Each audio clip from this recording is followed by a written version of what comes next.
Chapter 3. I knew that Miss Rosemary was not a proper replacement for our perfect mamma. I knew it down in the pit of my stomach, and I knew it down to the tips of my toes. A sick feeling washed over me as Miss Rosemary pointed her spray bottle dismissively toward the hallway, opposite the stairs, and said, "I brought Roberta and Will Jr. with me to keep you company this afternoon. Why don't you two go find them? You can watch TV. Quietly." "Yes, ma'am," I mumbled. Even though we didn't have any TV with Rocket in the house, Mama and Papa wouldn't buy any fancy gadgets until they knew sure as sure that my brother could keep from destroying them all accidentally. Samson and I were eager to leave the kitchen, but not so eager to find Roberta and Will Jr., Miss Rosemary's younger children. The pastor and his wife had 3 children, but their older son was already 30 and worked as a state trooper in Topeka.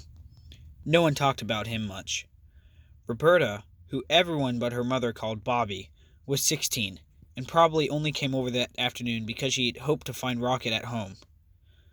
Rocket, I supposed, was the kind of 17-year-old boy that 16-year-old fizz-giggly girls liked to act silly and stupid around, even if he did always look as though he'd stuck his finger in a light socket.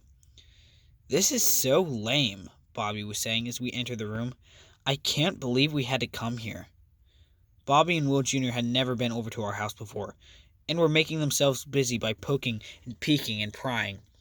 Bobby was shuffling through a stack of Mama's half-finished paintings, and Will Jr., holding one of Gypsy's wooden blocks, was prodding Samson's dead pet turtle where it lay inside the glass aquarium, pulled tight and unmoving in its shell. "Shut up, Bobby," said Will. "Their dad's in the hospital. Show a little sympathy." "We don't need your sorries," I said flatly, startling Will and Bobby, neither of whom had seen us come in. "We're doing just fine," I added. Bobby turned to look at me and Samson as though we were the trespassers in the room. With a heavy, well-practiced teenage sigh, Bobby rolled her eyes, popped a big pink gum bubble, and threw herself down on the sofa with a disgusted grunt. "Isn't there anything to do in this house?" she grumped, reclining and closing her eyes, laying one hand across her forehead dramatically.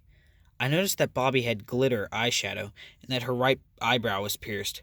A little gold hoop glinted, almost unseen from underneath her long bangs. I wonder how Miss Rosemary had ever allowed that to happen. "Just ignore her," said Will, glaring at Bobby, then looking kindly toward Samson and me. Will Jr. was 14, like Fish, though Will was taller and, unlike my brother, kept his curly brown hair neat. I'd always been curious about Will. I'd heard him say once that he wanted to grow up to be just like his daddy, and despite the way others at church shied away from us Beaumonts, Will always seemed to be walking on our heels, or watching us when he was supposed to be praying. One time he gave me his own cup of juice when the crowd around the punch bowl was too tight for me to squeeze past. But even though Will Jr. and Fish were the same age, and Fish didn't have a friend to his name, my brother never did like Will, thinking him to be nothing more than a holier-than-thou preacher boy. For my part, I thought he seemed nice, even if he was laced up a bit tight. Will turned back to the aquarium. "So is this turtle alive, or—" He caught himself before saying dead, grimacing apologetically. Samson let go of my hand and coasted like a shadow across the room to pull his turtle out of its aquarium and away from Will Jr.'s curious inspection. After a long, unblinking stare at the older boy, Samson slipped from the room with his lifeless pet to go hide somewhere like a dusty gray moth. I knew my brother would turn up later behind a door, or under his bed, or beneath a pile of laundry. Setting down the wooden block and wiping his hands on his trousers, Will Jr. turned to look at me, doing a good job at mimicking a preacher's most pastorally concern. "I hope Mr. Beaumont gets better," he said, as grave as a tombstone. "We're all praying for you, Dad." "Okay," I shrugged, uncomfortable. It's not that I was against praying. I prayed every night for my savvy to come and be the best savvy ever. I prayed for the power to fly, or to shoot lasers from my eyes.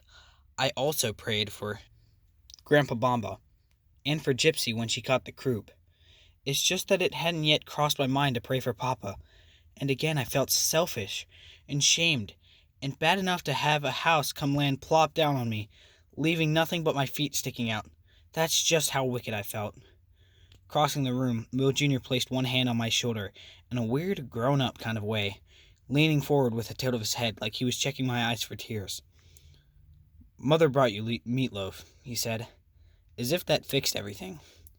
I took a step back, not sure how I felt about having Will that close, even if he was just being nice. And while I was sure meatloaf could be a powerful thing, especially if it had lots of ketchup and the onions were chopped up real fine, I knew that tonight, for the Beaumont family, meatloaf couldn't do squat.